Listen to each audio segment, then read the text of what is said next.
হবো এই জায়গায় হয়েছে, খাওয়া দাওয়া শেষ না? বলেন তো কি কি দিয়ে খাচ্ছেন আপনারা? হ্যাঁ হ্যাঁ হ্যাঁ, তারপরে হ্যাঁ তারপরে হ্যাঁ মুড়ি মুড়ি মুড়ি হ্যাঁ শেষ। চিপস চিপসের গুলা দেখাও। বাস দেখো তো আমাদের আর কি বহুত কিছু আনা হয়েছে।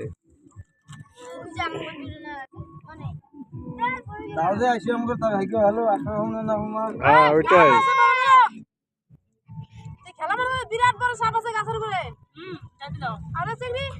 কোন দিকে যাবো? যা ধরলেই হলো, কালাভূত আছে যা। একজন চিকেন প্যাটিস বিক্রি করছে।